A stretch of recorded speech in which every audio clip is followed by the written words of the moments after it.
नमस्कार दोस्तों, कैसे हो आप सभी। नियर स्टडी पर आप सभी का बहुत बहुत स्वागत है।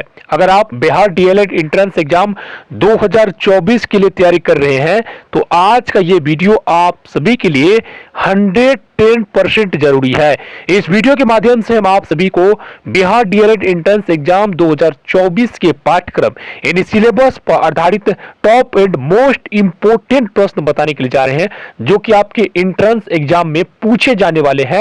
और इससे पहले के जो दो परीक्षाएं हुए हैं, प्रवेश परीक्षा, उसमें जो है लगभग प्रश्न पूछे गए हैं। तो वीडियो को आप अंत तक देखिएगा। देखिए, ये जो पहला प्रश्न है ये बिहार डीएलएड प्रवेश परीक्षा 2022 और 23 दोनों में पूछे गए हैं। तो लगातार 2 बार पूछे गए प्रश्न है, याद रखिएगा। 1885 में इंडियन नेशनल कांग्रेस की स्थापना किसकी पहल पर की गई? महात्मा गांधी, ए.ओ. ह्यूम, गोपाल कृष्ण गोखले और बाल गंगाधर तिलक। तो याद रखिएगा, 1885 में जो भारतीय राष्ट्रीय कांग्रेस की स्थापना की गई वो ए.ओ. ह्यूम के पहल पर की गई थी। यानी 1885 में भारतीय राष्ट्रीय कांग्रेस की जो स्थापना किया था, कौन किया था? ए.ओ. ह्यूम ने। आप देखिए, आपके प्रश्न में पूछे जाते हैं कि भारतीय राष्ट्रीय कांग्रेस की स्थापना किसने किया था, तो आपको याद रखना है ए.ओ. ह्यूम किया था। कब किया था? 1885 मुंबई में। याद रखना आपको, कब किया था? 1885 मुंबई में किया था। चलिए अगला प्रश्न की ओर बढ़ते हैं। अगला प्रश्न, जिस लेवल के प्रश्न आपके एग्जाम में पूछे जाते हैं बस उसी लेवल से क्लास रहेगा, ज्यादा अंदर नहीं जाना है। अब देखिए, भारतीय राष्ट्रीय कांग्रेस का प्रथम अधिवेशन कब और कहां हुआ था? तो याद रखना आप लोग, भारतीय राष्ट्रीय कांग्रेस का प्रथम अधिवेशन जो हुआ था 28 दिसंबर 1885, 28 दिसंबर 1885 मुंबई में हुआ था। ऑप्शन नंबर ए आपका सही हो जाएगा। याद रखिएगा आप लोग, 28 दिसंबर 1885 मुंबई में हुआ था भारतीय राष्ट्रीय कांग्रेस का प्रथम अधिवेशन। इसका सही आंसर हो जाएंगे 28 दिसंबर 1885। चलिए अगला प्रश्न है, यहाँ पर 3 नंबर का जो प्रश्न है ये भी काफी इंपॉर्टेंट है। कांग्रेस के प्रथम अधिवेशन की अध्यक्षता किसके द्वारा की गई थी? तो याद रखना, जो कांग्रेस के प्रथम अधिवेशन हुई थी इसकी अध्यक्षता जो की थी वो व्योमेश चंद्र बनर्जी ने किया था। कौन किया था? कांग्रेस के प्रथम अधिवेशन की जो अध्यक्षता किसने किया था? व्योमेश चंद्र बनर्जी ने किया था। ऑप्शन नंबर आपका बी करेक्ट हो जाएंगे। चलिए इसी तरह से अगला प्रश्न जो है ये भी आपके लिए काफी इंपॉर्टेंट है। इस प्रश्न को भी आप लोग ध्यान से देखिए, ये आपके एग्जाम में पूछे गए प्रश्न है। आर्य समाज के संस्थापक कौन थे? तो याद रखना है कि आर्य समाज के संस्थापक थे वो कौन थे? तो याद रखना है आपको, यहाँ पर आपका सही आंसर हो जाएंगे स्वामी दयानंद सरस्वती। 1885 में हुआ था आर्य समाज की स्थापना, सॉरी 1875 में हुआ था आर्य समाज की स्थापना। इसके संस्थापक कौन थे? स्वामी दयानंद सरस्वती थे। ऑप्शन नंबर सी आपका सही हो जाएंगे। ऑप्शन नंबर सी आपका सही हो जाएंगे। चलिए अगला प्रश्न को देख लेते हैं। अगला प्रश्न जो है कह रहा है कि राजा राम मोहन राय द्वारा किसकी स्थापना की गई थी? तो याद रखना है कि राजा राम मोहन राय द्वारा जो है किसकी स्थापना की गई थी? तो याद रखना आपको, राजा राम मोहन राय द्वारा जो है ब्रह्म समाज की स्थापना की गई थी। कब? 1928 में,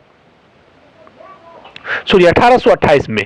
तो चलिए अगला प्रश्न को बढ़ते हैं। अगला प्रश्न भी आप सभी के एंट्रेंस एग्जाम की दृष्टि से काफी इंपॉर्टेंट है और ये भी प्रश्न जो है पूछे गए प्रश्न है। यानी इसमें जितने भी प्रश्न है लगभग आपके प्रवेश परीक्षा में पूछे गए प्रश्न है, इसीलिए आप इस सभी प्रश्नों को ध्यान से देखिए। वर्नाक्यूलर प्रेस एक्ट जो 1878 में जो पारित किया गया था वो किसके द्वारा पारित किया गया था? तो वर्नाक्यूलर प्रेस एक्ट जो है लॉर्ड लिटन के द्वारा पारित किया गया था। किसके द्वारा पारित किया गया था? लॉर्ड लिटन के द्वारा पारित किया था, यानी लॉर्ड लिटन के शासन काल में पारित किया गया था। ऑप्शन नंबर ए आपका सही हो जाएंगे। अगला प्रश्न है, पूना सार्वजनिक सभा की स्थापना किसके द्वारा की गई थी? पूना सार्वजनिक सभा की स्थापना किसके द्वारा की गई थी? याद रखना, पूना सार्वजनिक सभा की जो स्थापना है वो किया गया था आपका महादेव गोविंद रानडे के द्वारा किया गया था। अब देखिए अगला प्रश्न है, यंग इंडिया के लेखक कौन थे? काफी इंपॉर्टेंट प्रश्न है। यंग इंडिया के लेखक कौन थे? तो याद रखना, यंग इंडिया के जो लेखक थे इसका सही आंसर हो जाएंगे आपके सामने लाला लाजपत राय थे। यंग इंडिया के लेखक कौन थे? लाला लाजपत राय थे। आपसे वीडियो को लाइक और चैनल को भी सब्सक्राइब कीजिए, बहुत ही मोस्ट इंपोर्टेंट प्रश्न आपको बताने जा रहे हैं। देखिए, इल्बर्ट बिल जो था जिसे हम लोग इल्बर्ट विधेयक के नाम से जानते, कह रहे किस वायसराय के काल में पेश किया गया था? तो याद रखना है इसका सही आंसर हो जाएंगे आपको लॉर्ड रिपन के काल में। लॉर्ड रिपन के कार्यकाल में जो है इल्बर्ट बिल को पेश किया गया था। चलिए अगला प्रश्न आप सभी के लिए भी काफी इंपॉर्टेंट है और ये भी प्रश्न आपके एग्जाम में पूछे जाते हैं। आजाद हिंद फौज का गठन किसके द्वारा किया गया था? आजाद हिंद फौज का गठन किसके द्वारा किया गया था? तो याद रखना, आजाद हिंद फौज का गठन जो है सुभाष चंद्र बोस द्वारा किया गया था। ऑप्शन नंबर आपका सी सही हो जाएंगे। चलिए अगला प्रश्न देख लेते हैं। अगला प्रश्न आपका क्या है, ब्रिटिश इंडिया सोसाइटी की स्थापना किसके द्वारा किया गया था? ब्रिटिश इंडिया सोसाइटी की स्थापना किसके द्वारा किया था? ए.ओ. ह्यूम, सुरेंद्र नाथ बनर्जी, दादा भाई नेहरू, फिरोज शाह मेहता। कहता है ब्रिटिश इंडिया सोसाइटी की स्थापना जो किया गया था दादा भाई नेहरू द्वारा किया गया था। अगला प्रश्न देख लीजिए, अगला प्रश्न भी काफी इंपोर्टेंट है, ये भी प्रश्न आपके एग्जाम में पूछे जाते हैं। चलिए अगला प्रश्न है, भारत सेवक समाज के संस्थापक कौन थे? ये भी काफी इंपोर्टेंट प्रश्न है। भारत सेवक समाज के संस्थापक कौन थे? ये भी काफी इंपोर्टेंट प्रश्न है। कहता है भारत सेवक समाज की जो स्थापना है, ये संस्थापक है, ये गोकुल कृष्ण गोखले थे, यानी गोपाल कृष्ण गोखले थे। अब देखिए ये प्रश्न है, कह रहे हैं कि भारत में उग्र राष्ट्रीयता के उदय का कारण क्या था? भारत में उग्र राष्ट्रीयता के उदय का कारण क्या था? तो यह है कि जो भारत में उग्र राष्ट्रीयता का उदय हुआ था उग्रवादियों की पद्धति के असंतोष के कारण। ये भी सही है, यानी उदारवादियों की जो पद्धति थे उसमें असंतोष था, इसके कारण जो भारत में उग्र राष्ट्रीयता का उदय हुआ।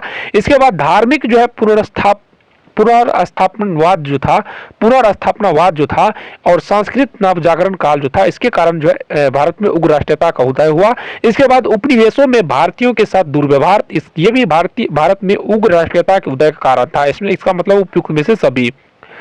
अगला प्रश्न यहाँ पर जो 1905 में बंगाल विभाजन की घटना हुआ था, कह रहा है कि 1905 में बंगाल विभाजन किसके द्वारा किया गया? तो आपको रखना है Lord Canning, Lord Curzon, Lord Wavell और लॉर्ड लिटन। तो रखना है 1905 में बंगाल विभाजन की जो घटना है वो लॉर्ड कर्जन के द्वारा किया गया था, ठीक है।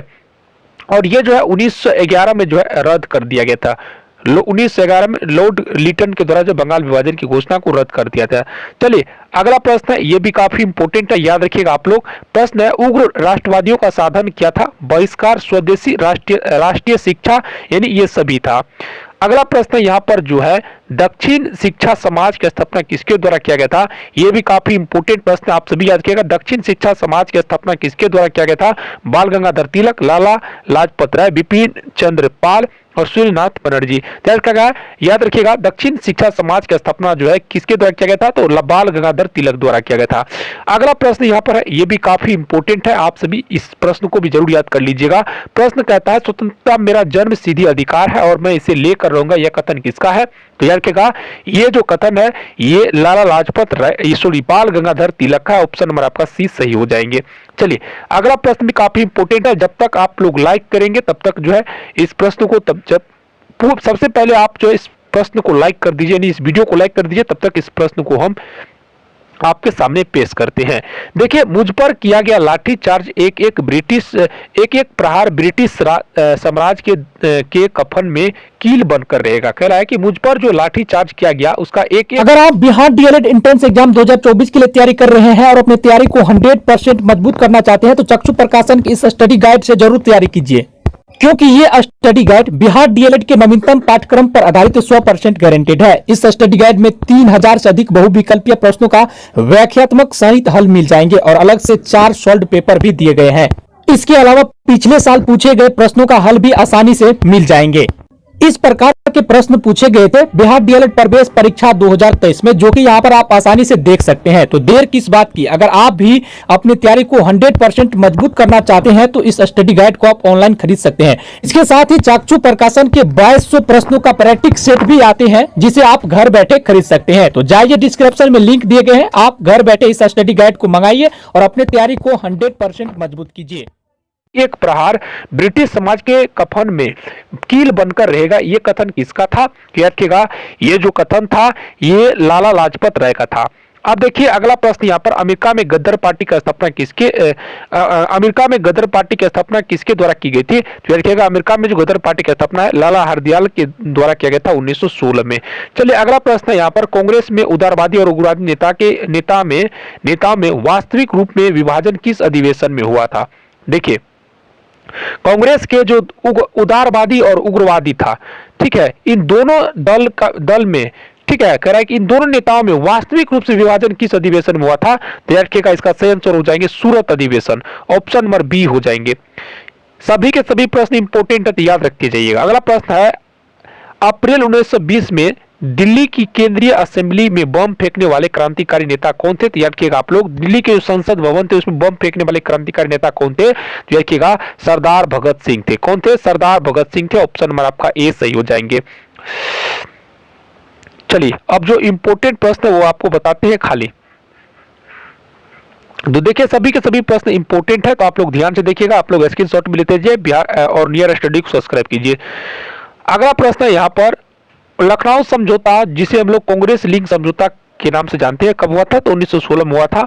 भारत में होम रूल आंदोलन का नेतृत्व किसके द्वारा किया गया? तो देखिएगा श्रीमती एनी बेसेंट व लोकमान्य तिलक द्वारा। ठीक है। रोलेक्ट एक्ट का मुख्य उद्देश्य क्या था? तो रोलेक्ट एक्ट का मुख्य उद्देश्य था सरकार बिना मुकदमा चलाए दायर की किसी व्यक्ति को बंदी बना लेना, इसका मुख्य उद्देश्य था। ठीक है।